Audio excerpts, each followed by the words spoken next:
Hello everyone, मेरा नाम है गीत मिश्रा और आज के इस वीडियो सेगमेंट में मैं बात करने वाला हूं आपसे एक और बायोमोलिक्यूल्स के बारे में जिसका नाम है प्रोटीन। आप जैसा कि आप सब जानते हैं कि हमारी बॉडी के अंदर बायोमोलिक्यूल्स बहुत सारे ऐसे बायोमोलिक्यूल होते हैं जो हमारी बॉडी में सेल के स्ट्रक्चर बनाने में फंक्शन परफॉर्म करते हैं। बहुत सारे ऐसे बायोमोलिक्यूल होते हैं जो हमारी बॉडी के अंदर एनर्जी देने का काम करते हैं, हमारी सेल को एनर्जी देने का काम करते हैं ताकि हमारी सेल जो है वो अपना फंक्शन परफॉर्म कर सके। और बहुत सारे बायोमोलिक्यूल्स हमारे ऐसे भी होते हैं जिनका फंक्शन होता है हमारी बॉडी के अंदर या हमारी बॉडी को एक ग्रोथ प्रोवाइड कराना, हमारी बॉडी के अंदर अलग अलग सेल के पास में इंफॉर्मेशन को सेंड करना, बहुत सारी केमिकल रिएक्शंस को जो है वो ऑपरेट करना, उन्हें रेगुलेट करना, उन्हें प्रमोट करना, उन्हें इंड्यूस करना। तो जो रिएक्शन को इंड्यूस करता हो, ग्रोथ को प्रमोट करता हो, ये और जो कहीं ना कहीं हमारी बॉडी के अंदर एक मैसेंजर की तरह काम करता हो, वही बायोमोलिक्यूल जो है वो होता है हमारा प्रोटीन। क्या होता है? प्रोटीन होता है। तो जैसा कि मैंने अपनी प्रीवियस वीडियो में आपको बताया कि जितने भी हमारे बायोमोलिक्यूल्स हैं, स्पेशली जितने भी हमारे बायोमैक्रोमोलिक्यूल्स हैं, वो ज्यादातर बायोमैक्रोमोलिक्यूल्स जो है वो एक तरह के पॉलीमर्स हैं। क्या है? पॉलीमर्स हैं। पॉलीमर्स बोले तो छोटी छोटी सब यूनिट्स जो है वो मिल करके बने हुए हैं। उसी तरीके से हमारे पास में जो आज हमारा बायोमोलिक्यूल है जिसे हम लोग प्रोटीन का नाम देते हैं, वो भी हमारा एक इस तरह का बायोमोलिक्यूल है जो कि दरअसल आपके पॉलीमर मोनोमर से ही मिल करके बनता है। लेकिन इसका जिस तरह से मैंने बताया कि आपको कार्बोहाइड्रेट का अपना मोनोमर है, उसी तरह प्रोटीन का भी अपना एक मोनोमर होता है और उस मोनोमर का नाम है एमिनो एसिड। अमीनो एसिड जो है वो हमारे प्रोटीन का एक मोनोमर होता है जिसके मिलने से कई अमीनो एसिड के मिलने से हमारी जो है वो प्रोटीन बनके तैयार होती है। तो सबसे पहले आज हम अपने इस वीडियो के अंदर बात करेंगे अमीनो एसिड्स के बारे में, उनके नेचर के बारे में, थोड़ा सा जानेंगे कि आखिर प्रोटीन में हमारा रोल क्या है, और फिर अमीनो एसिड के बारे में जानेंगे, और फिर फाइनली हमारा आज का इंपॉर्टेंट टॉपिक जो रहेगा वो रहेगा हमारे प्रोटीन का स्ट्रक्चर। ठीक है? तो सबसे पहले आइए हम बात करते जानते हैं कि हमारी, जैसा कि मैंने आपको कहा कि प्रोटीन जो होता है उसका हमारी बॉडी में, हमारे एक ऑर्गेनिज्म के अंदर, उनकी सेल के अंदर बहुत सारा फंक्शन होता है। हमारी बॉडी के अंदर प्रोटीन एंजाइम की तरह काम करता है, जैसे कि डाइजेस्टिव एंजाइम की तरह काम करना, डाइजेस्टिव एंजाइम की तरह काम करके वो हमारे प्रोटीन का, हमारे कार्बोहाइड्रेट का ब्रेक डाउन करने में मदद करता है। ठीक है? ब्रेक डाउन ऑफ फूड का जो करने में जो मदद करता है वो भी प्रोटीन के कारण होता है। और प्रोटीन ही एंजाइम, बात समझिए कि एंजाइम, सॉरी, प्रोटीन ही एंजाइम मतलब एंजाइम ही प्रोटीन है, एंजाइम जो है वो प्रोटीन ही कहलाती है। इसके लिए एक कॉन्सेप्ट बहुत अच्छा सा है कि भाई सभी जितने भी एंजाइम है वो प्रोटीन, लेकिन सभी प्रोटीन एंजाइम्स नहीं है, क्योंकि प्रोटीन हार्मोन्स भी हो सकते हैं, प्रोटीन अदर चीजें भी हो सकती है। उसी तरीके से हमारी बॉडी के अंदर प्रोटीन ट्रांसपोर्टेशन का काम करता है, ऑक्सीजन को ट्रांसपोर्ट करने का जो काम करता है हमारी बॉडी के अंदर, और वो कोई और नहीं करता, वो है हमारा हीमोग्लोबिन। क्या है? हीमोग्लोबिन है जो हमारी बॉडी के अंदर ऑक्सीजन को ट्रांसपोर्ट करने में बहुत ज्यादा मदद करता है। तो एक तरह ट्रांसपोर्ट में मदद कर रहा है। स्ट्रक्चर के बारे में जब आप बात करेंगे तो वहां पे आपकी सेल का जो साइटोस्केलेटन बनाने का जो काम होता है वो बहुत अलग अलग तरह की प्रोटीन आती है, जैसे एक्टिन हो गई, टिब्यूलिन हो गई जो माइक्रोट्यूब्यूल्स बनाते हैं, केराटिन हो गया, ये सभी सेल के स्ट्रक्चर्स बनाने में मदद करते हैं, उनका साइटोस्केलेटन बनाने में मदद करते हैं। और जैसा कि मैंने आपको कहा कि protein as a signals molecule की तरह भी काम करता है, वो एक सेल से दूसरे सेल में सिग्नल्स भेजने का काम करता है, इंडोक्राइन सिस्टम की तरह काम करता है, and that is like a hormones. जैसे कि आपने देखा इंसुलिन हार्मोन्स है, ग्लूकागॉन हार्मोन्स है, ये भी एक तरह के प्रोटीन का नेचर जो है वो शो करते हैं। साथ में हमारी बॉडी के अंदर बहुत सारी एंटीबॉडीज प्रेजेंट होती है जो हमें प्रोटेक्ट करती है तमाम तरह के इन्फेक्शियस एजेंट, जैसे कि बैक्टीरिया, फंगस, इन सभी चीजों से। तो इसके लिए हमें बचाने के लिए भी हमारी बॉडी में प्रोटीन होती है जिसे हम नाम देते हैं एंटीबॉडीज। साथ में हमारी बॉडी जो हमारी जो प्रोटीन होती है उसका काम हमारी मसल्स वगैरह जो कॉन्ट्रैक्शन, रिलैक्सेशन वगैरह करती हैं, उनमें भी मायोसिन प्रोटीन का बहुत बड़ा रोल होता है। यानी मायोसिन ही छोड़िए आप, उसमें कॉन्टेक्टाइल प्रोटीन भी तो होती है, वो भी आप ध्यान रखिए। स्टोरेज में बहुत बड़ा काम करते हैं। स्टोरेज में एल्ब्यूमिन प्रोटीन जो कि एग में एग स्टोर करके रखती है, एग के अंदर जो है प्रोटीन स्टोर करती है। तो मतलब स्टोरेज के अंदर भी ये कहीं ना कहीं जब हमारी बॉडी को एनर्जी की जरूरत पड़ती है कभी कभी पे टाइम पे, तो प्रोटीन के ब्रेकडाउन से, जिसको हम लोग ग्लूकोन्यूजेनेसिस कहते हैं, उसके थ्रू भी ये प्रोटीन एनर्जी को लिबरेट कर सकते हैं। तो इनके बहुत सारे रोल हमें इनके देखने के जो है वो मिल जाते हैं, किनके? प्रोटीन के। तो प्रोटीन जो है उस वो एक एंजाइम की तरह काम करता है जो रिएक्शंस की रेट को मेंटेन करने का काम करता है, हार्मोन्स की काम करता है जो कि लाइक सिग्नल मॉलिक्यूल्स की तरह काम करता है, जिसके अंदर मैंने आपको इंसुलिन और ग्लूकागॉन बताया। अब यहाँ पे हमारे जाते हैं दूसरे टॉपिक के ऊपर। जैसा कि मैंने कहा कि हमारा जो प्रोटीन होता है वो बहुत छोटे छोटे मोनोमर जिसको हम एमिनो एसिड कहते हैं, एमिनो एसिड के मिलने से बनता है। तकरीबन हमारे पास में अगर हम 20 एमिनो एसिड की बात करें तो वो आपके प्रोटीन बनाने के लिए बेहद रिस्पॉन्सिबल होता है। और ये जो प्रोटीन्स, जो एमिनो एसिड होता है ना गुरु, पहले ध्यान से यही बात समझिएगा, ये जो एमिनो एसिड है ये ही मिलके प्रोटीन बनाया है। तो जब आप बाहर कोई भी प्रोटीन कंज्यूम करते हो, आप मार्केट में गए, आपने प्रोटीन लिया, आपने कुछ भी खाया, उसमें प्रोटीन थी, वो प्रोटीन की फॉर्म में आपकी बॉडी में आएगी, लेकिन उसका दोबारा ब्रेकडाउन किस में हो जाएगा? एमाइनो एसिड में हो जाएगा। ध्यान सुनिएगा, आपने खाया प्रोटीन, वो प्रोटीन गया अंदर, उसको प्रोटीन ने ब्रेक किया, प्रोटीन खाया, प्रोटीन को प्रोटीन ने ब्रेक किया, और फिर प्रोटीन ब्रेक करके एमिनो एसिड बन गया। अब बोलोगे सर जब हमें एमिनो प्रोटीन बनाना ही है बॉडी के अंदर, तो हम डायरेक्ट प्रोटीन को, यही तो मैं आपको समझाने की कोशिश कर रहा हूं। ध्यान सुनिएगा, अगर हमें कोई प्रोटीन हमारी बॉडी बना रही है, बनाना चाहती है कोई प्रोटीन, तो हम हूबहू उस तरह की प्रोटीन नहीं खाते। बात समझ में आया ना? समझिए मेरी बात को, मैं जो बता रहा हूं पहले ध्यान समझिए। जो हमारी बॉडी बनाना चाहती है वो एक अलग टाइप की प्रोटीन है, और जो हम बाहर कंज्यूम कर रहे हैं वो एक अलग टाइप की प्रोटीन है। बात समझ में आया ना? तो जब मैं उस प्रोटीन को खाऊंगा, तो उस प्रोटीन को खाने के बाद जो एमिनो एसिड हमारी बॉडी में बनेगा या मिलेगा हमको, उन्हीं एमिनो एसिड को जोड़ करके बॉडी एक नई प्रोटीन बनाएगी। तो इस तरीके से एमिनो एसिड एक तरह से हमारे प्रोटीन का बिल्डिंग ब्लॉक्स है। अगर हम बाहर से प्रोटीन नहीं कंज्यूम करेंगे तो हमारी बॉडी के अंदर इसेंशियल एमाइनो एसिड मौजूद नहीं होगा, और अगर वो इसेंशियल एमाइनो एसिड हमारी बॉडी के अंदर मौजूद नहीं होगा तो हमारी बॉडी वो प्रोटीन्स या वो हार्मोन्स के लैक होने के कारण हमारी बॉडी में ग्रोथ में काफी डिफेक्ट्स आ जाते हैं। तो इसी तरीके से एमिनो एसिड को हम बाहर से जब भी कंज्यूम करेंगे तो as a form of amino acid से नहीं, as a form of protein consume करेंगे, जो डाइजेशन के बाद हमारी बॉडी में एमिनो एसिड बनेगा। जैसे मैंने आपको बताया कि भाई अगर आप बाहर से ग्लूकोज डायरेक्ट अपने अंदर लेते हैं ब्लड में, तो आपको एनर्जी जल्दी मिलेगी, लेकिन अगर आप कार्बोहाइड्रेट लेते हैं बाहर से तो पहले वो ग्लूकोज में टूटेगा तब आपको एनर्जी मिलेगी, तो उसमें टाइम लगता है। बात समझे ना? तो उसी तरह से हम अगर अमीनो एसिड डायरेक्ट ले लेंगे तो उसको डाइजेशन की जरूरत नहीं, हमारी बॉडी जल्दी प्रोटीन बनाएगी। लेकिन अगर हमको, और बहरहाल वो इस तरह से परफॉर्म नहीं कर सकता है, तो इसीलिए हमारी बॉडी को जो भी अमीनो एसिड चाहिए वो हम बाहर प्रोटीन से ही हमको जो है वो मिलती है। अब अमीनो एसिड में हम तो आ ही गए। अमीनो एसिड में आप जनरली जो मेन इंपॉर्टेंट चीज देखते हैं वो देखते हैं सबसे बीच का एक इसके पास में सेंटर कार्बन होता है, जिसे हम लोग अल्फा कार्बन कहते हैं। स्ट्रक्चर अगर अमीनो एसिड की बात करें तो इसके बीच में आपको एक कार्बन देखने को मिलता है। जनरली आपको यहाँ पे दो कार्बन चेन देखने को, दो कार्बन दिखाई दे रहा है, एक अल्फा चेन होती है, एक दूसरी आपकी कार्बन। तो जो सेंटर में होता है बिल्कुल कार्बन, उसको हम लोग अल्फा कार्बन कहते हैं, ठीक। और इनके एक साइड पे एमिनो ग्रुप होता है और एक साइड पे कार्बोक्सिलिक ग्रुप COOH होता है और एक साइड पे NH2 होता है।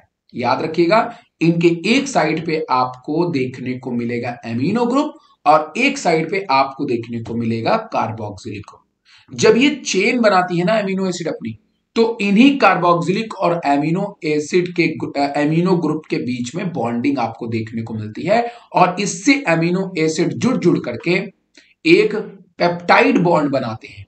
इन दोनों के बीच में एक पेप्टाइड बॉन्ड बनेगा और वही जो हमारा पेप्टाइड बॉन्ड होता है ना गुरु, वही हमारा जो पेप्टाइड बॉन्ड होता है, जब वो दो एमिनो एसिड के बीच बनता जाएगा, एमिनो एसिड के बीच बनता जाएगा, तो वो बन जाएगा पॉलीपेप्टाइड। कई एमिनो एसिड मतलब कई बॉन्ड, कई बॉन्ड मतलब पॉलीपेप्टाइड।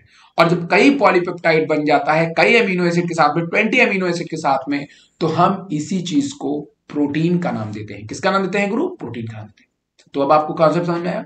एक एमिनो एसिड, दूसरा एमिनो एसिड, इनके बीच में बॉन्ड जो बना वो हमारा पेप्टाइड बॉन्ड है। हर एक एमिनो एसिड के पास दो चीज कॉमन है, कार्बोक्सिलिक ग्रुप और एमिनो ग्रुप, ये कॉमन है।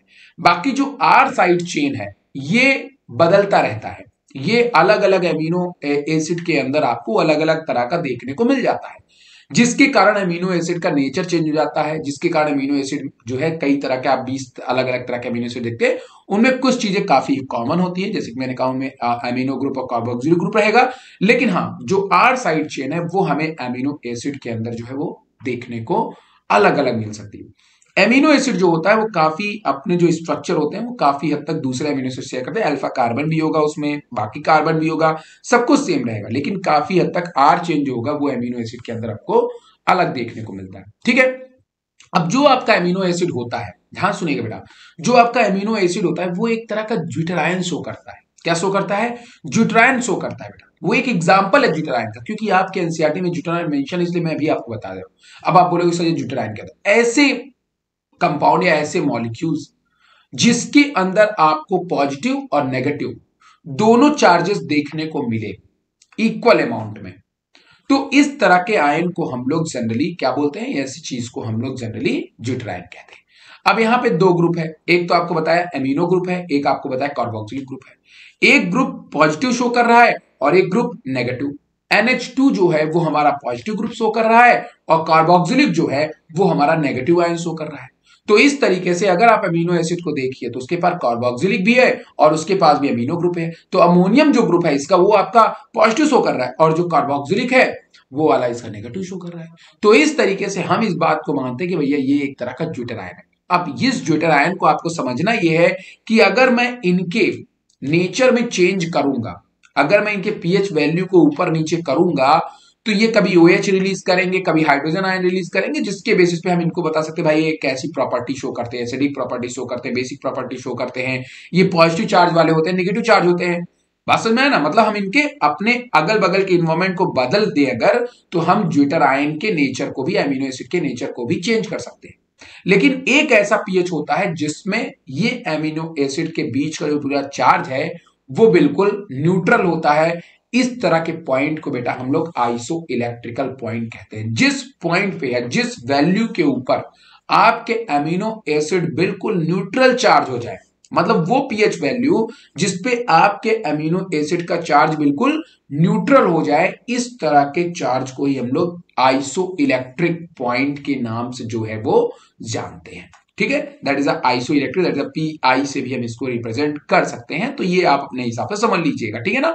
लेकिन हाँ, अगर हम अगल बगल के मीडियम को चेंज करें तो ये जितने भी अमीनो एसिड हैं वो अपने हिसाब से चार्जेस को बढ़ाते और घटाते, मतलब रिलीज करते और नहीं रिलीज करते। तो ये अगल बगल के मीडियम के ऊपर डिपेंड करता है, दैट इज ज्यूटर आयन। ठीक है, अब हम लोग आगे आ जाते हैं। अमीनो एसिड जब आपस में, अमीनो एसिड, दो अमीनो एसिड आपस में जुड़ते हैं और एक पेप्टाइड बॉन्ड बनाते हैं, जैसा कि आपको डायग्राम में दिखाई दे रहा है, देखिए यहाँ पे एक का कार्बोक्सिलिक ग्रुप है और एक का एमिनो ग्रुप है। जब ये कार्बोक्सिलिक ग्रुप और एमिनो ग्रुप आपस में मिल रहा है तो आप यहां पे देख पा रहे होंगे कि इनके बीच जब बॉन्ड बन रहा है तो यहां पे वाटर मॉलिक्यूल रिलीज हो रहा है। मतलब ये एक तरह की डिहाइड्रेशन रिएक्शन है। कैसी रिएक्शन है? डिहाइड्रेशन रिएक्शन है, क्योंकि यहां पे आपके वाटर मॉलिक्यूल रिलीज हो रहे हैं और यहां पे इनके बीच में पेप्टाइड बॉन्ड बन रहा है। ऐसी अमीनो एसिड आपस में बगल बगल जुड़ते जाते हैं और पॉलीपेप्टाइड बॉन्ड का फॉर्मेशन जो है वो होता रहता है। देखो लिखा है, the amino acid of polypeptide are attached to their neighbour by covalent bond, that is a covalent bond. इनके बीच में जो बॉन्ड है वो आपसे पूछ सकते हैं भाई पेप्टाइड बॉन्ड कैसा बॉन्ड है, आपको याद है भाई वो एक कोवैलेंट बॉन्ड है। Covalent bond is a peptide bond, each bond form in a dehydration synthesis. ठीक है ना। तो इसमें जो है इसको हम लोग जनरली कंडेंसेशन रिएक्शन भी कह सकते हैं। तो ये कंडेंसेशन रिएक्शन या डिहाइड्रेशन रिएक्शन जब होगी तो आप देखेंगे कि रिएक्शन के बाद में, बॉन्ड बनने के बाद में वाटर मॉलिक्यूल रिलीज हो रहा है। During protein synthesis the carboxylic group of amino acid at the end of the growing polypeptide chain.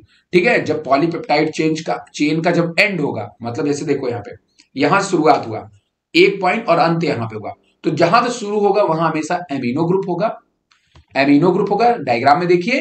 और जहां पे एंड होगा, लास्ट का एकदम एंड वाला, वहां पे आपको कार्बोक्सिलिक ग्रुप देखने को मिलेगा। शुरुआत किससे होगी? एमिनो से, और अंत किससे होगा? कार्बोक्सिलिक से। ठीक है ना। तो यही चीज मैं बोला कि भाई अगर आप किसी भी प्रोटीन को निकाल के देखेंगे तो उसमें आपको कार्बोक्सिलिक ग्रुप और एमिनो ग्रुप वगैरह जो है वो देखने को मिलेगा ही मिलेगा। वो हर प्रोटीन के अंदर मिलेगा, क्योंकि भैया हमारे अमीनो एसिड में ये होता ही होता है। तो वही चीज यहां पे मेंशन की गई है कि भाई जो इसका पहला होता है, कहते हैं कि the carboxylic group of amino acid at the end of the growing polypeptide chain react with amino group of incoming amino. और जो आखिरी वाला अमीनो एसिड, जो आखिरी चेन होगा, जब नया आएगा तो कार्बोक्सिलिक ग्रुप से ऐड होगा। तो देखिए कार्बोक्सिलिक ग्रुप से ऐड हुआ, फिर एमिनो ग्रुप। अब यहां पे भी कार्बोक्सिलिक ग्रुप है, तो अब जब दूसरा कोई आएगा तो वहां पे भी आपका एमिनो ग्रुप, यहां पे जो नेक्स्ट वाला रहेगा यहां पे भी आपका क्या रहेगा? एमिनो ग्रुप ही आकर के। और जब ये बॉन्ड बनाएंगे तो वाटर इनसे क्या हो जाएगा? रिलीज हो जाएगा। अब हम बात करते हैं आज के अपने इंपॉर्टेंट टॉपिक के ऊपर, जिसका नाम है स्ट्रक्चर प्रोटीन का। बेहद इंपॉर्टेंट है ये। क्यों इंपॉर्टेंट है? क्योंकि आप प्रोटीन में 3 अलग अलग तरह का स्ट्रक्चर देखते हैं, 4 मान लीजिए। जैसे जनरली जो लोग केमिस्ट्री वगैरह बताते हैं, रिएक्शन वगैरह बताएंगे, वो आपके 2 डायमेंशनल स्ट्रक्चर बताते हैं। जैसे आप बेंजीन का स्ट्रक्चर बनाते हो ना कॉपी में, वो एक 2 डायमेंशनल स्ट्रक्चर है। फिजिक्स वाले जब कोई स्ट्रक्चर बनाते हैं तो वो 3 डायमेंशनल बनाते हैं, ठीक है। लेकिन बायो वाले जो स्ट्रक्चर बनाते हैं, हम 1 और 2 3 डायमेंशनल नहीं जाएंगे, हम जो है 4 डायमेंशन में जाएंगे, हम क्वाटरनरी स्ट्रक्चर बनाएंगे। तो प्रोटीन में जब आप पढ़ेंगे तो अक्षर आप पढ़ेंगे वो होगा आपका प्राइमरी। क्या होगा? प्राइमरी। और एक होगा आपका सेकेंडरी, और एक होगा आपका टर्शियरी, और एक होगा क्वाटरनरी। तो प्रोटीन के स्ट्रक्चर में आप 3-4 अलग अलग तरह के स्ट्रक्चर को पढ़ेंगे। इस बात को आप हमेशा याद रखेंगे, ठीक है। तो सबसे पहले स्ट्रक्चर के ऊपर आते हैं जिसे हम लोग प्राइमरी स्ट्रक्चर कहते हैं। क्या कहते हैं? Primary structure. प्राइमरी स्ट्रक्चर में आप देखेंगे कि जितने भी आपके अमीनो एसिड हैं, जितने भी आपके अमीनो एसिड हैं, जनरली वो सारे के सारे अमीनो एसिड आपको एक सिंगल चेन में दिखाई देंगे। अब आप बोलेंगे सर आप तो 2 चेन दिखा रहे हैं। हाँ, यहां पे आपके सामने जो डायग्राम में अमीनो एसिड का प्राइमरी स्ट्रक्चर लिया गया है वो इंसुलिन का है। किसका बेटा? इंसुलिन का। इंसुलिन में आपको 2 चेन देखने को मिलती है, एक ए और एक बी। वैसे होती प्रो इंसुलिन में जब आप देखें वहां 3 चेन, सी चेन भी होती है। तो यहां पे आपको 2 चेन देखने को मिले, एक है आपकी ए और एक है आपकी बी चेन, ठीक है। लेकिन हाँ, इन चेन को जब आप देखिए तो बिल्कुल लीनियर है, और लीनियर होते हुए इनके बीच में, हर एक अमीनो एसिड के बीच में पॉलीपेप्टाइड बॉन्ड जो है वो जुड़े हुए हैं। तो जब पॉलीपेप्टाइड बॉन्ड आपको केवल देखने को मिलेगा, एक सिंपल सिंगल एक सिंपल चेन, तो प्राइमरी स्ट्रक्चर है बेटा। चेन जैसा स्ट्रक्चर, एक सिंपल एक एक अमीनो एसिड आपस में लगे हुए हैं, चेन जैसा स्ट्रक्चर है, और वहां केवल एक बॉन्ड मौजूद है, और वहां केवल एक ही बॉन्ड मौजूद है, that is a peptide bond. बाकी वो डाइसल्फाइड बॉन्ड तो 2 चेन के बीच में है ही, उसको छोड़ दीजिए आप। तो जब एक बॉन्ड आपको केवल वहां पे पेप्टाइड बॉन्ड देखने को मिले, तो आप समझ लीजिएगा कि भैया वो हमारा प्राइमरी स्ट्रक्चर है। The simplest level of protein structure, primary structure is simply and sequence of amino acid in polypeptide chain. For example the hormones insulin have 2 polypeptide chain देखने को मिलती है, जिसमें आपकी एक चेन है ए और एक चेन होती है आपकी बी। तो इस तरीके से इंसुलिन हमारा, हमने जो डायग्राम लिया है एग्जाम्पल के तौर पे, वो आपका इंसुलिन है। क्या है? इंसुलिन है। लेकिन जब आप सेकेंडरी स्ट्रक्चर की बात करेंगे, जब आप किसकी बात करेंगे? सेकेंडरी स्ट्रक्चर की बात करेंगे, तो सेकेंडरी स्ट्रक्चर के अंदर, अब ध्यान सुनिए बेटा, यहां सेकेंडरी स्ट्रक्चर के अंदर आपको देखने को मिलता है अल्फा हेलिकल हेलिक्स। क्या देखने को मिलता है?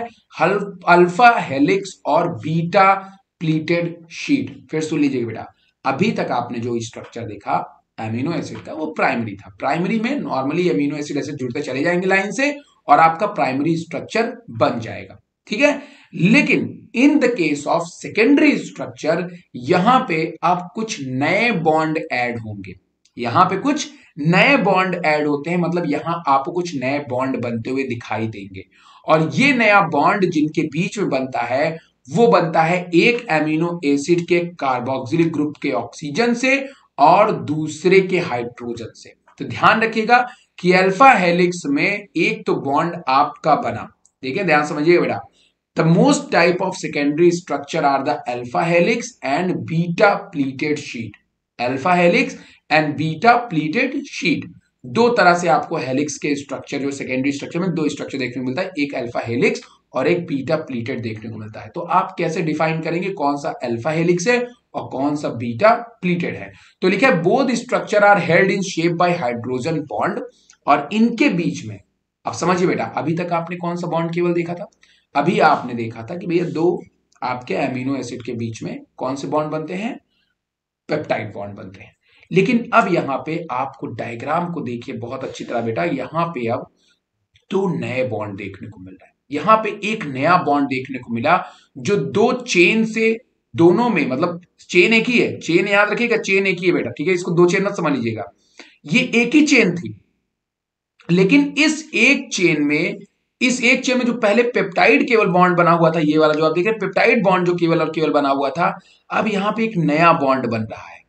और ये नया बॉन्ड कैसे बन रहा है? ये नया बॉन्ड उसी चेन के किसी दूसरे अमीनो एसिड के ऑक्सीजन और एक अमीनो एसिड के नाइट्रोजन के हाइड्रोजन के बीच बन रहा है। तो ऑक्सीजन और हाइड्रोजन के बीच एक नया बॉन्ड बना, हाइड्रोजन बॉन्ड बना। तो आप समझ लीजिए कि अगर कहीं पे केवल हाइड्रोजन बॉन्ड एक और एक्स्ट्रा ऐड हुआ है तो वो आपका सेकेंडरी स्ट्रक्चर है। बोलेंगे सर ये हेलिक्स कैसे बन गया, तो मैं यही बता रहा हूं। दरअसल जो हेलिक्स होता है, जैसे मान लो कि ये अमीनो एसिड नंबर 1 है, ये अमीनो एसिड नंबर 1 है और ये अमीनो एसिड नंबर 5 है। मान लो ये अमीनो एसिड नंबर 1 है और ये अमीनो एसिड नंबर 5 है। अब ये तो इतना दूर पे है ना भाई, लेकिन अगर इसी को मैं मोड़ दूं, ऐसे करके मोड़ दूं, तो एक वाला एक टाइम पे किसके सामने आ जाएगा, 5 वाले के सामने, ठीक है ना। किसके सामने आ जाएगा, 5 वाले के सामने। तो एक वाला किसके साथ, एक, तो एक वाला जब 5 वाले नंबर के अमीनो एसिड से बॉन्ड बना लेगा तो ये एक हेलिक्स स्ट्रक्चर बन जाता है। क्या बन जाता है, हेलिक्स स्ट्रक्चर बन जाता है। और इसी हेलिक्स को हम लोग अल्फा हेलिक्स का जो है वो नाम देते हैं, ठीक है। तो यहां पे एक नया बॉन्ड बना, याद रखिए, बस आपको इतना याद रखना कि जो भी हमारे सेकेंडरी हेलिक्स स्ट्रक्चर होता है, अल्फा या secondary primary structure, secondary protein structure होता है, उसमें दो तरह के स्ट्रक्चर होते हैं। एक होता है आपका अल्फा हेलिक्स। अल्फा हेलिक्स क्या बनेगा, थोड़ा स्पाइरल टाइप का बनेगा। कार्बन एमिनो एसिड नंबर 1 और एमिनो एसिड नंबर 5 के बीच में जब बॉन्डिंग बनेगी, हाइड्रोजन बॉन्ड बनेगा, तो हम उसको बोलेंगे कि भैया ये है हमारा अल्फा हेलिक्स वाला पैटर्न। लेकिन इसी सेकेंडरी स्ट्रक्चर में ऐसा नहीं कि केवल एक रिंग में आपको इसके अंदर केवल अल्फा हेलिक्स, नहीं, केवल अल्फा हेलिक्स नहीं देखने को मिलेगी, इसके अंदर आपको कहीं कहीं पे बीटा प्लीटेड भी देखने को मिल सकता है। तो किसी भी प्रोटीन चेन में प्राइमरी, सेकेंडरी, टर्शियरी आपको देखने को मिलता है, वहां पे आपको बीटा प्लीटेड भी। अब बीटा प्लीटेड में क्या है, अब देखिए एक एग्जांपल के तौर पर मैं बता रहा हूं, बीटा प्लीटेड का एक एग्जांपल दे रहा हूं, ध्यान सुनिएगा। देखिए जैसे मान लीजिए कि मेरे पास में ये केबल है, ठीक है। अब देखिए बेटा, ये केबल को आप समझिए। अब इस केबल को अगर मैं ऐसे जोड़ूं, देखो ये ऐसे स्पाइरल शेप का, देखिए इस तरह से, तो ये कार्बन नंबर 1, अरे ये आपका हो गया क्या, ये आपका क्या हो गया बताइए, ये आपका अमीनो एसिड नंबर 1 और ये यहां पे अमीनो एसिड नंबर 5। तो इनके बीच इस तरह से बॉन्ड बना, 1 और 5, 1 और 5। इसी तरह 5 और 9 के बीच में बॉन्ड बनेगा, तो 5 और 9, 5 और 9। तो इस तरह से बॉन्ड जब बनता चला जाएगा बेटा ना, इस तरह से बॉन्ड बनता चला जाएगा, तो ये एक हेलिकल स्ट्रक्चर बन जाएगा, ठीक है। 1 5 5 9 इस तरह से बनता चला जाएगा। तो इनके बीच में जब हाइड्रोजन बन रहा है, हेलिकल स्ट्रक्चर, ठीक है। लेकिन अगर इसी तरह की मान लीजिए प्रोटीन की एक चेन थी, प्राइमरी चेन थी, कैसी चेन थी, प्राइमरी वाली, प्राइमरी स्ट्रक्चर था, एमिनो एसिड लाइन से जुड़ा हुआ है, ठीक है, पेप्टाइड बने हुए। अब अगर ये ऐसे स्पाइरल कर जाए इस तरह से, एंटी पैरेलल, एक स्ट्रैंड का मुंह इस तरफ, दूसरे का इधर तरफ, तीसरे का इधर, चौथे का इधर, एंटी पैरेलल हो जाए, तो इनके बीच, इन एमिनो एसिड के बीच में, इस एक एमिनो एसिड और इस एमिनो एसिड के बीच में जब बॉन्ड बनेगा, तो हम इसको बोलते हैं बीटा प्लीटेड। बीटा प्लीटेड बिल्कुल पैरेलल, बिल्कुल एकदम, मतलब वो हेलिकल होगा ही नहीं, वो एक तरह से मतलब बिल्कुल मुड़ा हुआ नहीं होगा, तो वो हेलिकल नहीं रहेगा आपका, ठीक है। वो बिल्कुल एकदम एक दूसरे पर ऐसे ऐसे रहेगा। तो जब इस तरह से आमने सामने बिल्कुल बॉन्ड बनेगा, तो हम उसको बोलेंगे बीटा प्लीटेड कहेंगे। तो सेकेंडरी स्ट्रक्चर में बीटा प्लीटेड भी देखने को मिलता है और सेकेंडरी स्ट्रक्चर में आपको अल्फा हेलिक्स भी देखने को मिलता है। तो ये है सेकेंडरी। अब टर्शियरी पे आते हैं। देखिए यहाँ पे डायग्राम आप सामने सेकेंडरी का बहुत अच्छा बताया। देखिए यहाँ पे, देखिए सेकेंडरी के बीच में देखिए ये एमिनो एसिड की यहाँ बॉन्ड बनी हुई पूरी, ये आपकी पूरी पूरी पॉलीपेप्टाइड बॉन्ड है, पेप्टाइड बॉन्ड है, इससे कोई मतलब नहीं हमको। लेकिन मतलब किसके, देखिए इस वाले, मान लीजिए यहाँ पे एक एमिनो एसिड था, ये मान लीजिए 3 नंबर एमिनो एसिड है, तो ये 1 नंबर है मान लीजिए, ठीक है। 1 नंबर वाला मिल गया 5वीं वाला। तो इस तरीके से बॉन्डिंग जब बन जाए, बिल्कुल आमने सामने देखिए बॉन्डिंग इस तरह, मतलब स्पाइरल शेप में बॉन्डिंग बन रही है, इधर बन रहा है, फिर इधर बन जा रहा है, फिर इधर बन रहा है, तो इस स्पाइरल शेप में एक स्ट्रक्चर देगा। लेकिन यहाँ पे क्या है, यहाँ पे बिल्कुल इस तरह से पूरा एक चेन थी, पूरी इस तरह से एकदम बिल्कुल ऐसे से चेन थी, एक कैरो इस तरफ, दूसरे कैरो इस तरफ, तीसरे कैरो इस तरफ, इस तरह से एक चेन थी, ठीक है। एक ही चेन है, 3 मत मानिएगा, तीनों एक ही चेन है, ठीक है ना। तो इनके बीच में जब एक, जैसे एक फ्लोर इधर एक फ्लोर इधर है, इनके और इनके बीच कम्युनिकेशन, ये इस तरह का स्ट्रक्चर हम लोग कहते हैं बीटा, जो है बीटा शीटेड प्लीटेड शीट बोलेंगे, बीटा शीट स्ट्रक्चर बोलेंगे, ठीक है, इसके एमिनो एसिड के सेकेंडरी स्ट्रक्चर के अंदर, ठीक है। और इनके बीच जो बॉन्ड बन रहा है वो कौन सा बॉन्ड है, वो है आपका hydrogen bond. Now the tertiary structure, बहुत इंपॉर्टेंट है। टर्शियरी स्ट्रक्चर में कुछ नहीं होता है कि जो आप ये रॉड जैसा स्ट्रक्चर देख रहे हैं ना, इन्हीं रॉड वाले स्ट्रक्चर के अंदर आपके अल्फा हेलिक्स और बीटा हेलिक्स मौजूद है। इसी स्ट्रक्चर के अंदर अल्फा हेलिक्स और बीटा हेलिक्स मौजूद है। लेकिन इन अल्फा हेलिक्स और बीटा हेलिक्स के बीच में दो, मान लीजिए एक अल्फा हेलिक्स यहां पे गया हुआ है, अल्फा हेलिक्स यहां पे भी गया है मान लीजिए।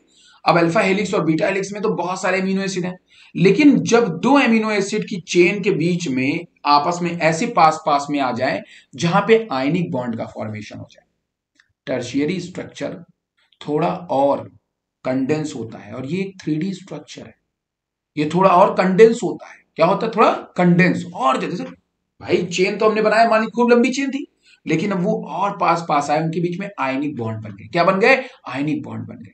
उनके बीच में आयन पॉलीपेप्टाइड बॉन्ड तो था ही, हाइड्रोजन बॉन्ड तो था ही, अब वहां पे आ गया आयनिक बॉन्ड।